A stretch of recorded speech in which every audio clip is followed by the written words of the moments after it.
It has been almost a year since I first started Windfoil.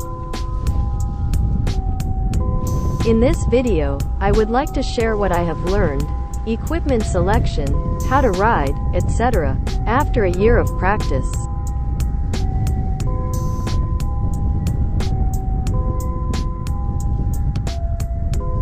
My goal for the past year was to be able to do consistent foiling and foil gibbing.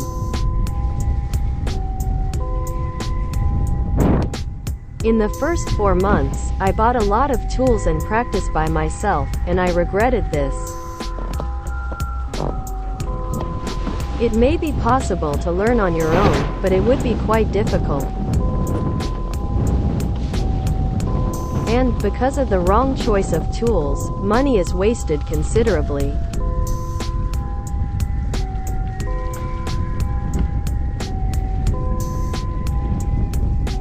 I then went to a windsurfing club for 3 months where I was taught theoretically about the equipment and how to ride. Hayama Surf Club is a great place to start in Japan. There are many foilers and pros who can teach you theoretically.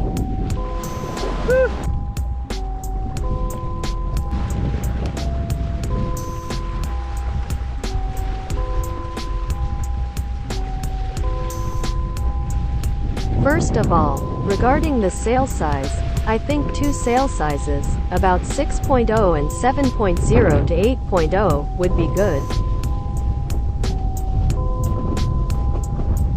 Bigger sails have more power, but they are heavier and more difficult to control, and the sail-ups reduce your strength and prevent efficient practice.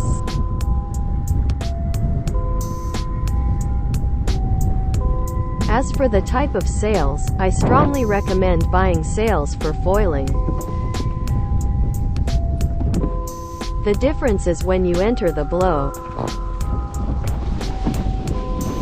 Sails for foiling are very stable, although I don't know why.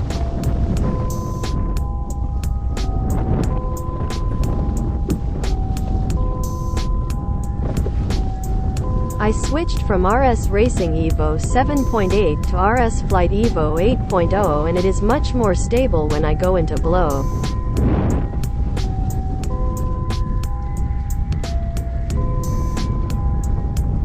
The most awesome thing I have ever ridden was Severn's Hyperglide 5. I rode it at a test ride event and was impressed with its lightness and stability.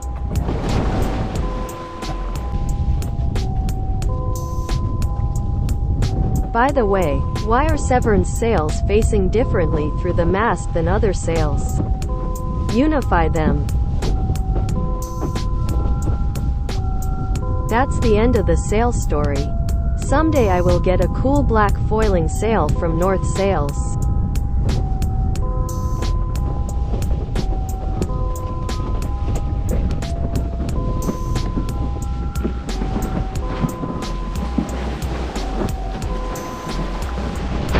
Next, let's talk about boards.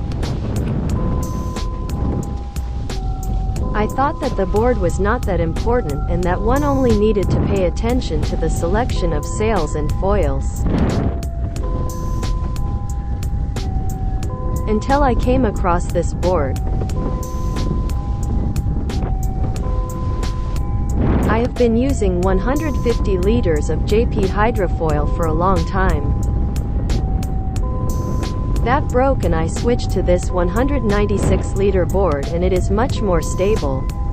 I think especially during the jive.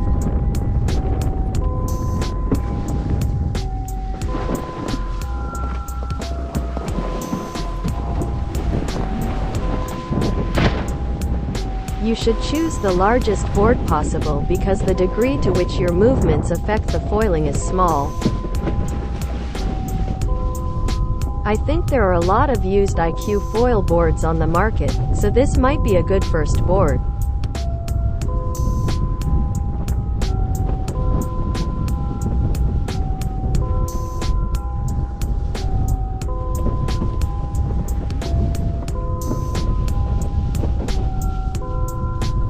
It is true that a larger board makes it harder to take off due to the weight, but I think the greater benefit is the increased stability when flying.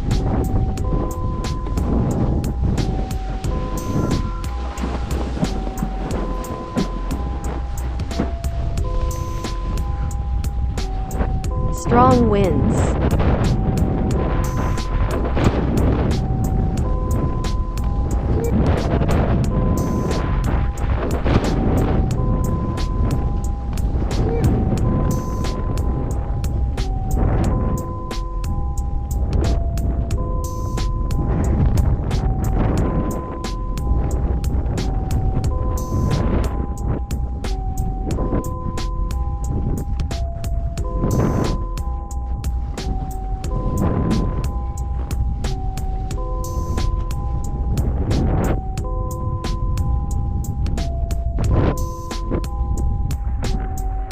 Next, let's look at foils. In Windfoil Training number 1 I mentioned the length of fuselage, but then I had a new insight. First is the length of the mast. It is better to make it as long as possible, because the foils may pop out of the sea surface when there are waves. Is there any disadvantage to being too long? I would like to know.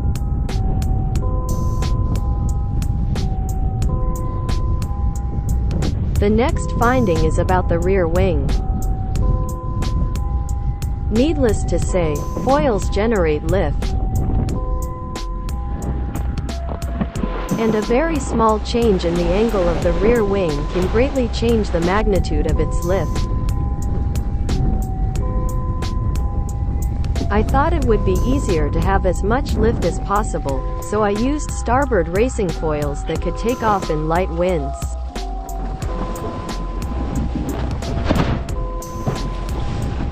But I didn't need that much lift unless I was upwind. It was very hard to control the lift and I had to lean forward very much.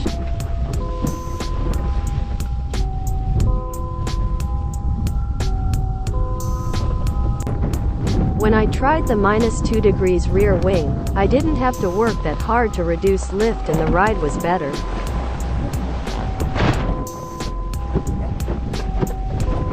I have practiced with a -2 degrees rear wing every time since then. I will probably never use the 0 degrees rear wing again. Still, foils are too expensive.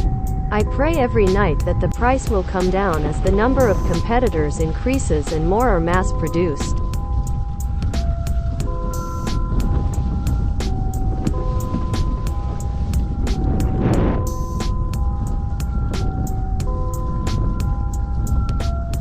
Witness.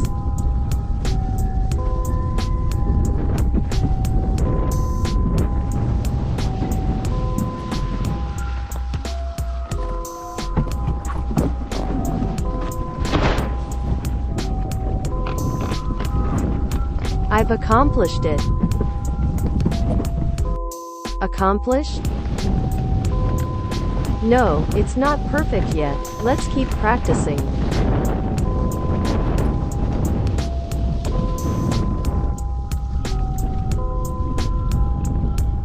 Pump, pump.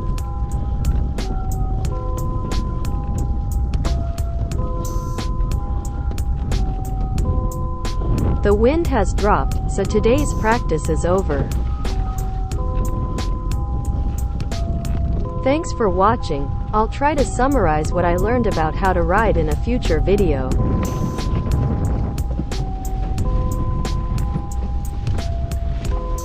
GoPro, be a hero.